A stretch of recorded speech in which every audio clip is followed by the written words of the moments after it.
AI is an opportunity and a threat at the same time. It's happening now, so get started.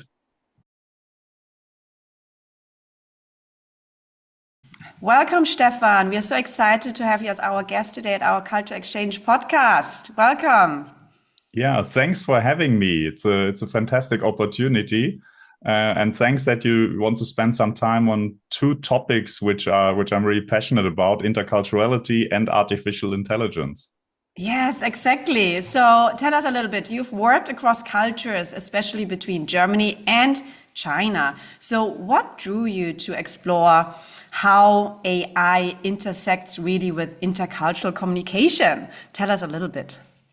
Yeah, I mean, I've lived, as you said, 3 years in China, worked a long time in an international company, and then I decided to work as an intercultural trainer some years ago. And the step into artificial intelligence was, as most things in life, a coincidence.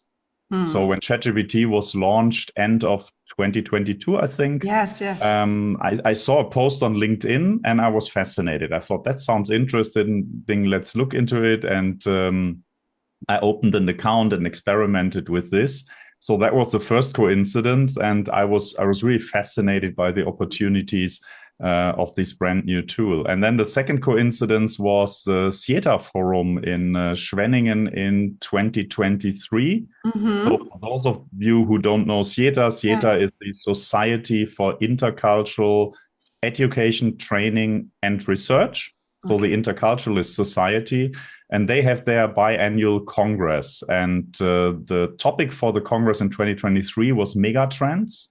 Ah. And when they started planning the congress, they had a lot of different megatrends, and I thought that digitalization was missing.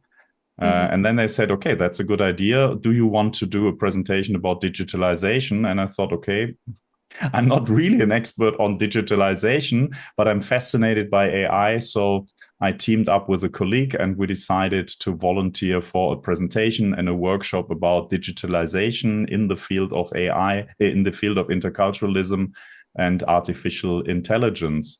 And that was beginning of 2023 when most people didn't even know what AI is. And then between our assignment and between the actual Congress, this whole topic completely escalated.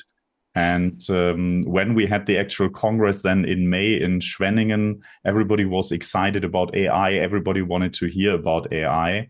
And then after the Congress, some people came to me and said, would you also be willing to give some trainings for us on generative Interesting. AI? Yes. And I said, okay, that was not my initial plan, but yeah, let's do it. And that's how I came into training AI. And then just the next day, Sunday morning after our presentation, we gathered with some people and decided we should have a working group in SIETAR Germany. And then we founded our AI working group in SIETAR Germany. And now, since a little bit more than 2 years, we're discussing about AI and the impact on interculturalism, intercultural communication, and also our jobs as trainers, lecturers, coaches in the intercultural field in this working group.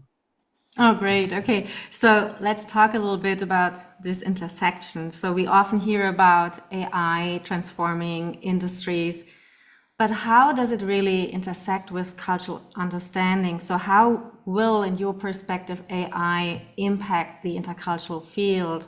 What are the threats? What are the opportunities? Hmm.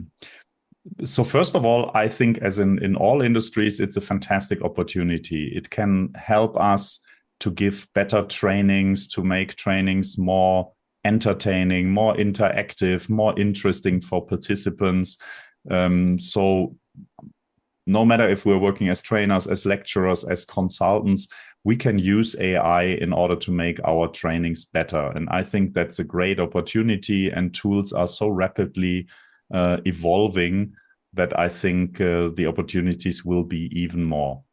But at the end of the day, of course, also one of the questions we had in our working group is, does it even need intercultural trainers in the future? Or will Yeah. AI take Yeah. over? And then in the future, intercultural trainings will be done by AI generated avatars instead of humans. Yeah. Hmm. Um, So you mentioned, so what does it miss? when it comes to culture, nuances, or identity for AI? What do you feel? What does it miss actually? Yeah, so large language models, as I guess most of you know, are based on training data. So it's always a selection of certain training data which go into these AI models. And the current AI models, the current large language models like ChatGPT, are pretty much based on the standard intercultural models. So the typical culture contrastive country culture models, Erin Meyer, Gerd Hofstede, Trompenas, all this stuff. This is very dominant in the current large language models. And I think there's nothing wrong about that. I also use these culture dimensions in my trainings, but we have to be aware that this is the knowledge of ChatGPT. And if you ask large language models for an answer to an intercultural challenge or a case study or real life question, what you will get is mainly these country culture models. Do you think machines can ever truly understand culture, or are they more limited to mimicking it in a way? The question is, can we ever understand culture? Well, yeah. I'm still struggling with that. And there's always the discussion, what does it mean to be an intercultural expert, to be a China expert? Can we ever understand the complexity of that? And I think you're absolutely right. I mean, we still struggle with this complexity, with all the nuances. And I think an AI even does more. Yeah, because the AI is searching for patterns. So the AI always has a tendency to generalize things. And I think you asked in the beginning about what's the difference between a human and the AI. And I think the AI is missing the nuances. The AI doesn't have any personal experience with cultures. And the AI is missing the context, the very specific context of the question and of the client you are talking to. Yeah. So we're talking about that really many people trust AI tools without even questioning them, right? Yeah. So why should we be more critical, especially when it comes to this cultural bias? Can you share any example where it can go very wrong or anything which you came across? I don't know. Yeah.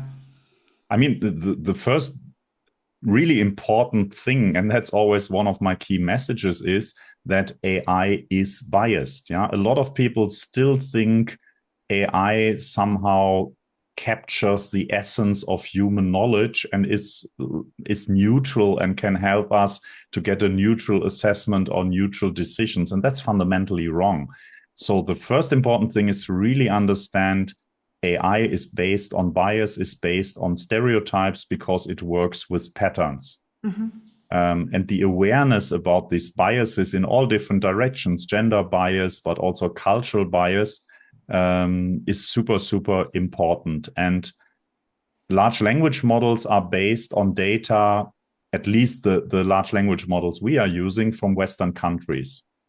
So there's a lot of data from Western countries in these models, which means large language models are quite good or okay in predicting the behavior of people from Western cultures, but it completely fails in predicting the behavior of people from smaller cultures, from cultures where there are not so much data in. Yeah. And for example, I mean, the image generating models are getting better, but in the past, when you asked you want to have a Mexican person, what you get is a lot of images of men with sombreros. Because that's the image of large language models. If you ask for an image of a bride on her wedding day, I always use this example in my lecture, you will get most probably a white, blonde woman in a white dress. And this is not the cultural norm around the globe. And just recently, I wrote a LinkedIn post. I read a LinkedIn post where someone said, I solved this topic. You just have to ask in Chinese. And then what you get is a Chinese bride in a wedding dress. What happened is, very obviously, it was an Asian woman. Hard to say if she was Chinese or Korean or Japanese, but she was wearing a white wedding dress. yeah, which is not typical for Chinese culture. Yeah, brides on their wedding day, they wear different stuff, but not white wedding dresses. And this shows, it looks very convincing. It's a Chinese person in a wedding dress. And you think, wow, that's culturally perfect. But then, but actually, it's completely wrong. yeah. Okay, so based on the learning data set, or what's your perspective as of today? So how interculturally competent is, for example, ChatGPT?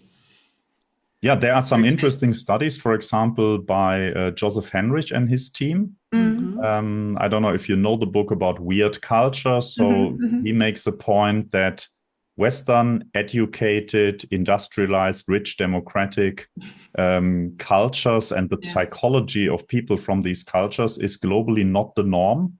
Yeah, it's just most people have a different behavior and a different psychology, but we always think that it's the norm because most of the psychological and behavioral studies were done with American students. Yeah, true. So that's why we think this tells us something about human behavior. And that's also the problem with these large language models, because they are mainly built on data from weird cultures and on these psychological studies. And Joseph Henrich looked with his team into AI tools, into especially ChatGPT very early, because he had exactly the same question as you have. Does ChatGPT has a culture? And what he found out is that ChatGPT is very good at predicting behavior of people who are very close to the American culture. But the bigger the distance of a country culture to the US American culture, the worse ChatGPT gets in predicting human behavior. Yeah, so in this sense, you could say, yes, ChatGPT has a culture. It is very Western, it's Anglo-Saxon, Protestantic. There are other studies which are also based on the World Values Survey. So ChatGPT tends to have a culture and tends to give culturally biased answers. And the problem is, if you ask ChatGPT to mimic a person from a country in Africa or something, it will give you an answer. And this answer sounds very convincing. It's just in most cases completely wrong. So where do you see like the biggest risks of deploying AI systems without cultural intelligence? I think the risk is that we think what ChatGPT gives us is the truth and this is the norm. And that people don't question it because it sounds so convincing. If I just ask what would an African female, how would she react in this situation? I get a very convincing answer. And I think people trust AI too much. Because we think it's an expert for everything. And ChatGPT is designed, or also other large language models, in a way that it doesn't tell you, I don't have an answer. It will always tell you, fantastic question, thanks for your question, here's a very convincing answer. And if you say your answer was wrong, it will say, you're right, actually. Or actually, exactly. Let us Always think it different, on a different angle, exactly. True. Because it wants to please the user. That's how these tools are built. They are pleasing the user, so the person who is sitting in front of the computer. And a real interculture, I mean, if you ask me something about Africa, I have no clue about Africa. That's my white spot. I would always say, sorry, I can give you some textbook knowledge. I can give you some data from Hofstede and Erin Meyer, but I've never been there. I've never talked to these people. I'm not an expert on this. And this is what ChatGPT does not do. You know, Stephan, I read somewhere that you mentioned, or your motto is think with AI. So think with AI, not like AI. So this is really good. How do we keep critical thinking alive then, while we embracing actually and using these tools? Yeah, for me, it's always important to have the human in the loop. So for me, working with AI is really collaborating with AI. And some people have this idea, I can just delegate my whole work to AI. If you, for example, say, I want to give an intercultural training, of course you can ask AI to design the complete course for you and to build a web page and to design all the material. and then you use Gamma and it will even do the whole presentation. You just have to read it. That's all. And I think that's a wrong approach. I think we have to use AI in our field. I'm talking about training and lecturing, coaching, consulting. I think we have to use AI as a collaboration tool, as a partner, to get a second opinion, to get inspirations, to get some new ideas, to get different perspectives. And I think especially for getting different perspectives, it's fantastic. How to say, when I read this case study, I think this is the problem. And then AI can say, I also thought about it. Maybe there are some aspects you forgot. So, and I think if we use it in collaboration, always with the human in the loop, and also understand what are the crucial steps where my personality makes the difference. And for these steps, you should not use AI. True, yeah. I have, for example, I have many clients who ask me and say, I would like AI to design my courses, to design my trainings. And then I always have this discussion of saying, but the design of the course, I mean, this is your point of difference. Yeah, exactly. This is where you want to make a difference. This is where your experience, your personality, your preferences, which tools you use, which tools you don't like. This is where all this comes in. And there you want to have a point of difference and not a point of similarity. Yeah. So you don't want to sell a training which is just the statistical average of everything you find out there. That doesn't make any sense. So please, for designing a training, maybe get some inspirations, maybe get a second thought, but you have to design your training. Yeah, that's true. But at the same time, it's quite challenging, right? I mean, I totally agree with you, but I also realized just recently that I just wanted to check actually on what I already did by myself based on critical thinking. But then actually I was so amazed by the outcome, which was, I have to say, way better. It was way better structured than what I originally did. And I started to really think, okay, so, I mean, I totally get your point, and I think that should be our goal, to use it as like a collaborative tool. But at the same time, it's getting better and better, right? So I think there are some, like, it's tempting not just to rely, or not just to maybe take over the structure or design of a course in that case you just absolutely, because I mean it saves time and resources. Just last week I had an intercultural trainer, and I said, let's try out Manus, which is an agentic AI, and I asked Manus to design the training for me just to see what happens. And Manus took the whole week because I'm on a free account, so it always worked a little bit every day, and it came up with something which really looked good, but in the end it said, that's not me. Yeah, it's okay-ish, but it's not me. But I think it's a big question we also discuss in our working group at SIETAR. Where do we as humans really make a difference? Where do we want to make a difference? Yeah, and this is something I think everybody today has to investigate, because AI can be creative, it can be innovative, it can be empathic. Or I mean, of course, it is not empathic, but it tries to mimic empathy. It can write very convincing texts. It's structured. So the question is really, where do I want to make a difference, and where can I still make a difference? That's a big question. It's not so easy. So it's really like what we are talking about is how humans or how professionals use it more wisely, right? Without losing the human insights. That's really like to keep in mind when working or using AI. So what are your thoughts like on AI, that many people actually fear that it will replace even human roles and jobs in the future, even like including cultural trainers? What's your view on the future on this field? I think this risk is there, and you already see that some people are trying this. I mean, you already see in the internet intercultural trainings provided by avatars, different AI tools to help you to solve intercultural topics or to analyze intercultural cases. So it's already happening. I think that people will get tired of this very soon. It's a little bit like this Zoom fatigue, where within the pandemic, we all thought meetings will only happen online. And also all the trainers thought you have to upskill yourself in online training because we will only do trainings online. I have to say, in the past 2 years, I didn't give a single online training because clients don't book this, because clients say, I want you to travel to southern Germany to give the training in person because people are tired of sitting in Zoom meetings the whole day.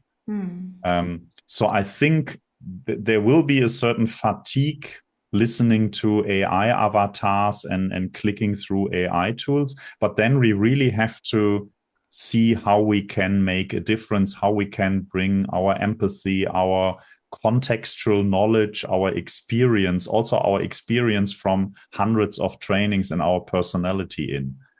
Because of course, as a trainer, if you just reproduce Erin Myers and Gerd Hofstedter's book in your trainings, then you're in trouble. Nobody needs an intercultural trainer for this anymore. This can be done much better by AI. But if you bring in your own experience, your context knowledge, your own stories, also your training experience to say, how do I get this message across? How do I sense if people really understood what I said, or if I have to rephrase it again? I think there's still room for real human intercultural trainers who also get the nuances and who can also say, the cultural norm in, I don't know, Brazil is this, but in your specific case, I would try to see it from different angles. I would use a different tool to analyze this case. So I hope there's still a need, but I mean, we will see in the next years if I'm right or not. But if you just provide average standard stuff, AI would replace you. Yeah. So could we one day see AI agents with distinct cultural personalities, so tailored to different user groups as well? Do you think that will happen? I think this is going to happen. Models from different countries, people are already working on this because they realized how American or Western dominated the dominating AI models are. And people in different countries. I mean, China is a big example of a really big country where they have their own AI tools. And of course, they respond in a different way. If you ask a Chinese model for an answer to an intercultural question or behavioral psychology question, the output will be different. And I think there is a chance that in the future, we will have models which are more culturally competent also for non-weird cultures. And this is also a big opportunity to make the knowledge of these cultures or of this group accessible. Because let's say I would be super interested to have let's say, Indian perspective on intercultural communication, but I don't have the time to read all the literature. And maybe AI can then help me to have access to this knowledge without reading all the literature. Stephan, I wanted to ask you something about a very exciting project you developed, actually, which was called the TOPOI Bot. Is it a bot or GPT?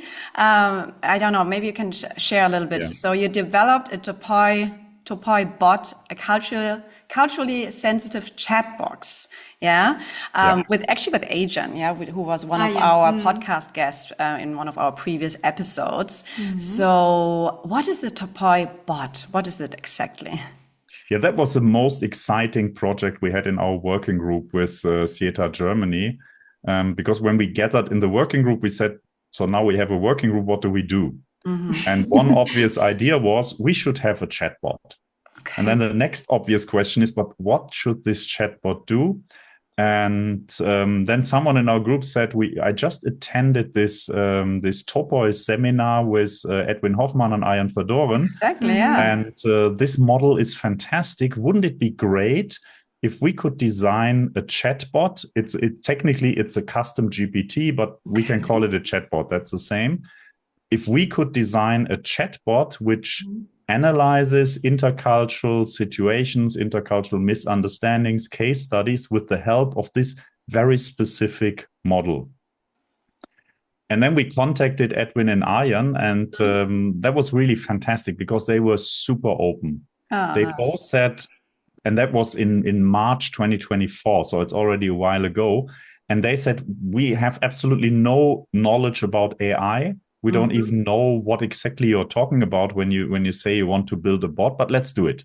They were super open to collaborate on this. And then we worked on this for, I would say, 8-9 months until we were really happy with the results.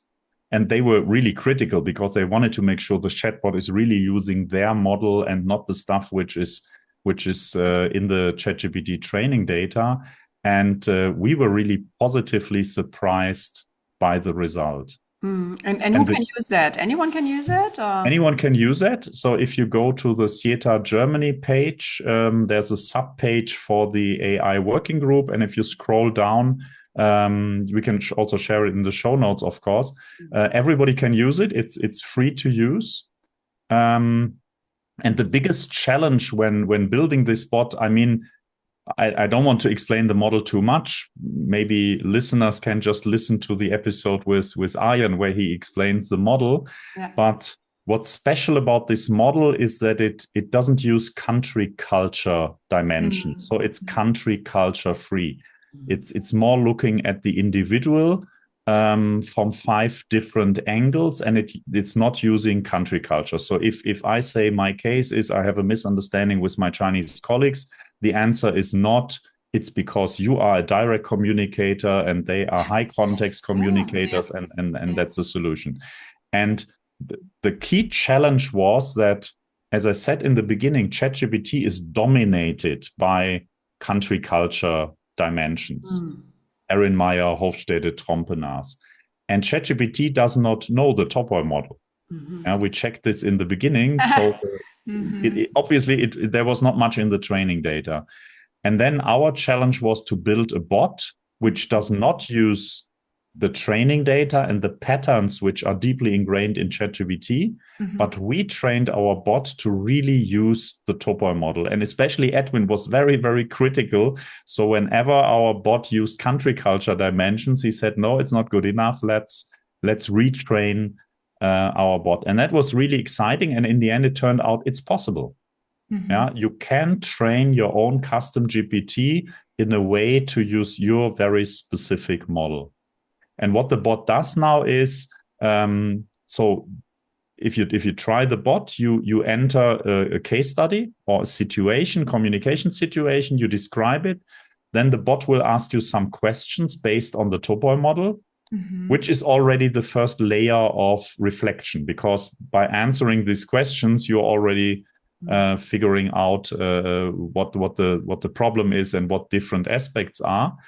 And then the bot will analyze your intercultural case or your communication case with the help of the TOPOI model with these 5 dimensions. And it will propose interventions based on this analysis. So give you recommendations what to do, how to improve communication. And for me, it was really the moment when Arjan said for the first time, wow, this analysis from the bot, there are things in which I wouldn't have considered. So in a certain way, it even adds value for me as someone who's super familiar with the model, and it gives an additional perspective which is interesting and which I didn't see. Can you share like a real world example where this bot improved the outcome, just to have a better grasp or to? Yeah, we had a webinar where we presented the bot and we asked people to bring their real life use cases. Because we really wanted to challenge the bot with real life use cases. And I remember one colleague, he brought a case. He's working as an intercultural trainer, so he has knowledge about intercultural communications, and he had a real use case which happened in his working environment. And he said, I'm lost. I don't know how to fix this. That happens. People are unhappy and people feel insulted by the communication, but I have no clue how to solve it. And then he gave us this case and we analyzed it with the bot, and he said, wow, Suddenly I understood it. And then he went back to the people who were involved in this case and discussed it with them.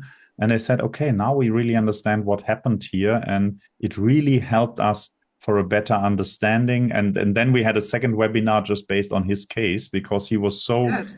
excited that it could really help him in a real situation.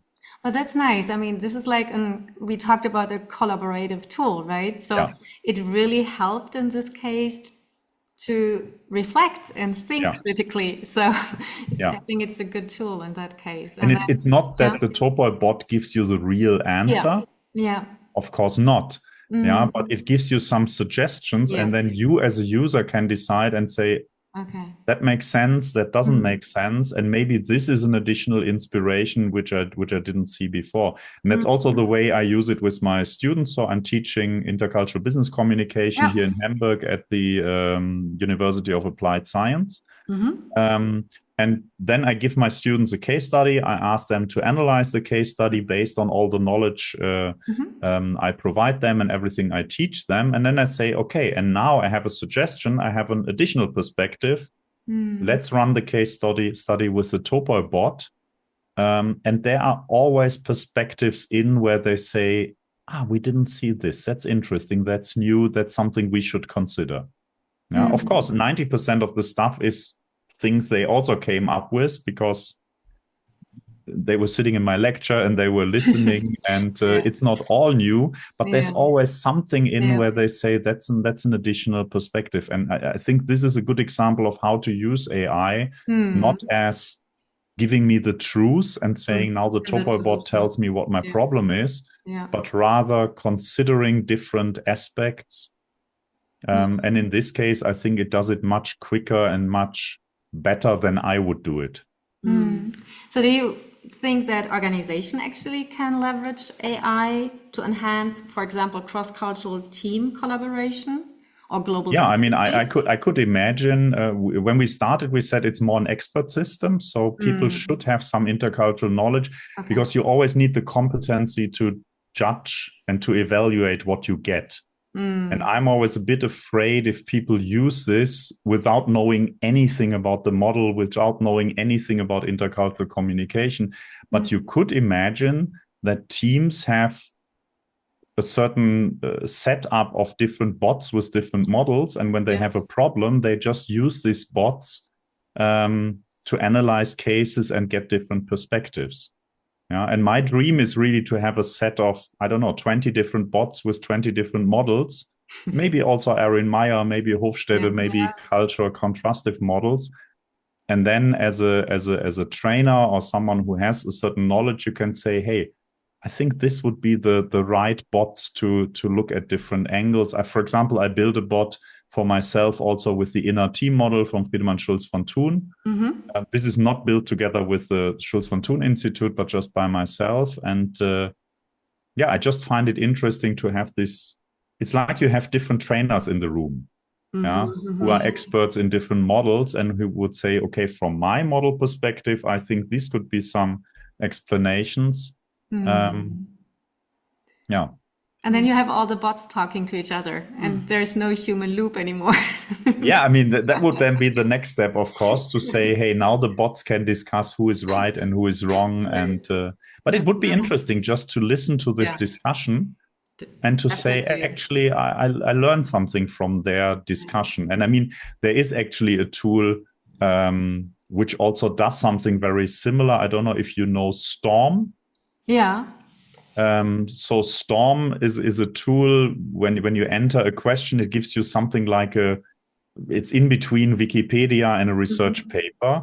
But there's also this co-Storm where it gives you a panel discussion on your topic. Yeah, and then there will be different experts, of course, virtual experts, which discuss your topic, and you always have the chance to step in. And to say, I also have a perspective, I have a question. And I think this could be a super exciting way to discuss just imagine you want to discuss your intercultural situation, and you have Edwin Hoffmann and Arjen and Gerd Hofstede, Erin Meyer, they're all sitting in your office, and they discuss with each other I think that's great, actually. Is it better to discuss it from a country culture perspective? And then Edwin would say, no, rather use a personal perspective and the TOPOI perspectives.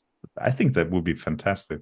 That would be great to incorporate it in the training as well, or for students as well, for everyone actually. Just yeah, when I asked you this question, I was actually imagining like a panel sitting there with different bots and just listening. Like, And technically, I mean, it's possible. Yeah, it's not a technical challenge, and you could even build an avatar for these different people.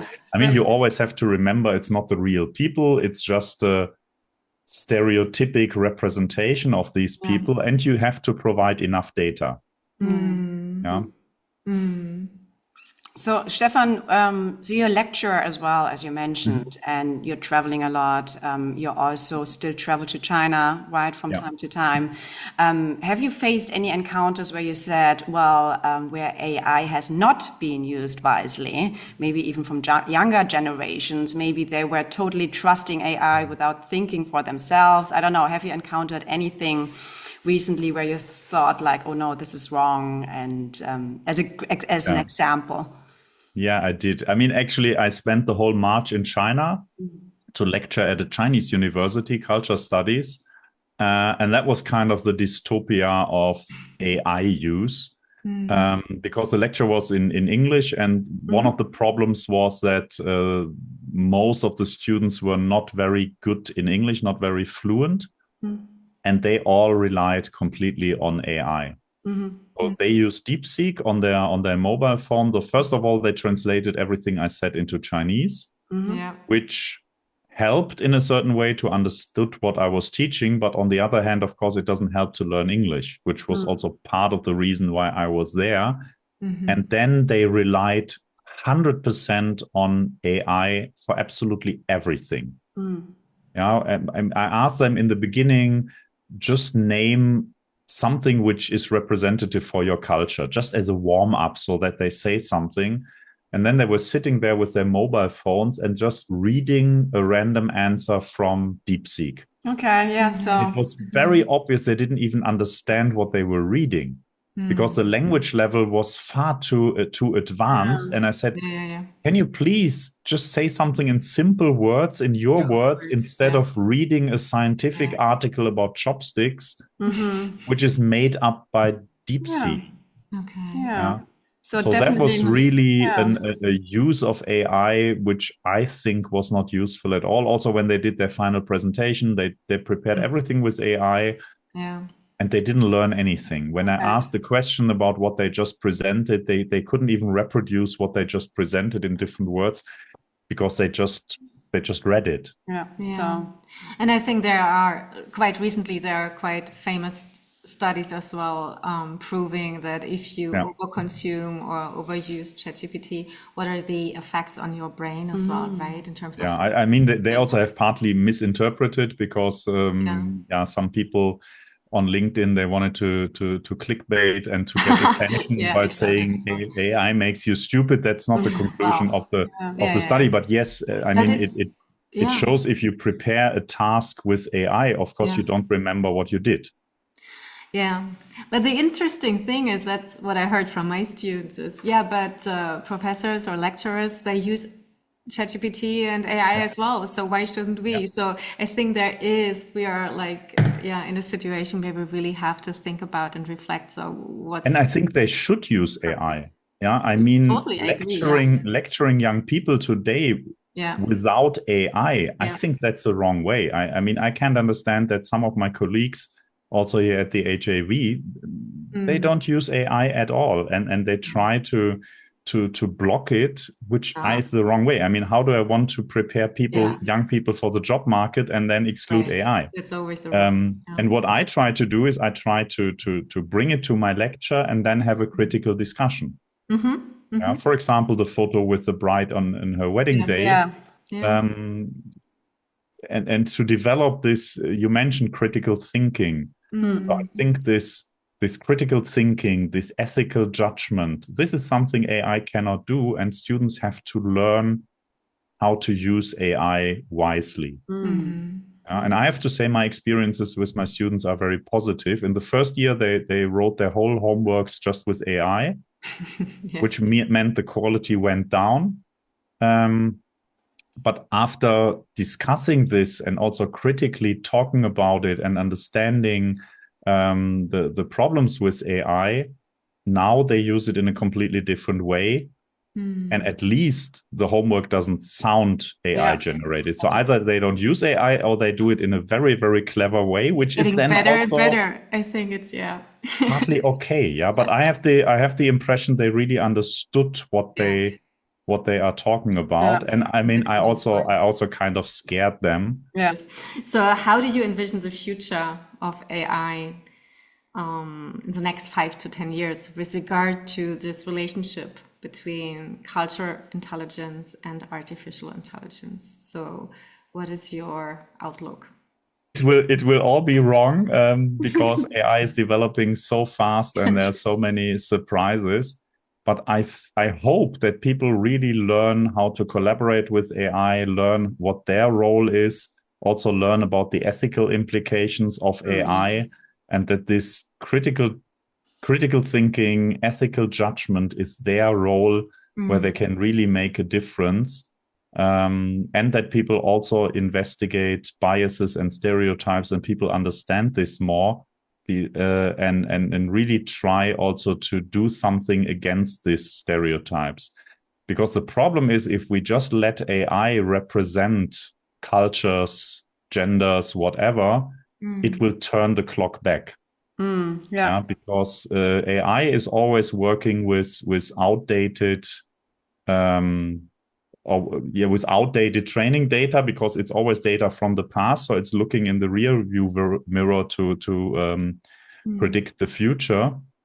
And AI is amplifying biases. It's super important that people understand it. It's not just mirroring biases, it's amplifying biases. And if we let AI produce all the context, the text, the images and everything, our society will be less diverse than it is today.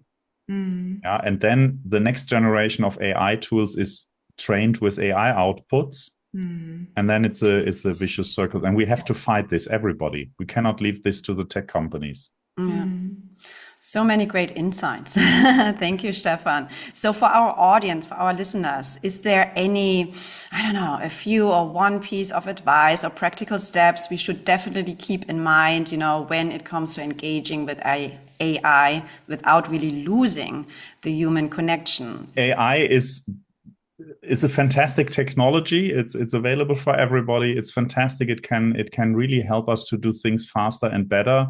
But it's inherently biased. It's built on patterns, and it's your judgment really to select what you do with AI, to be aware of the weaknesses of AI, and really actively fight against this and create awareness for this. Yeah, great. And so tell us, for our listeners, where can they find out more about you or your work, or for the Brains and Bots Lab? Where can they reach out to you? I think the easiest way to find me is on LinkedIn. So if you search for Stephan Ruppert on LinkedIn, I'm posting there regularly about AI, about interculturality, about the intersection of AI and interculturality. So just connect with me on LinkedIn. And then, of course, I have a website for my brand, Brains times Bots Lab. So if you visit the website, it's Brains X Bots Lab. There you can find more information. You can also find a video about a recent webinar where I presented 10 use cases for trainers, consultants, lecturers. Yes. And there you can see what I do and how I present things, and then you can get in touch with me. Thank you so much for the wonderful insights and the valuable conversation we had. And I think some food for thought as well for everyone, just to consider how to use AI tools wisely. Yeah, definitely. So, thank you. Thank you so much. Thanks for having me.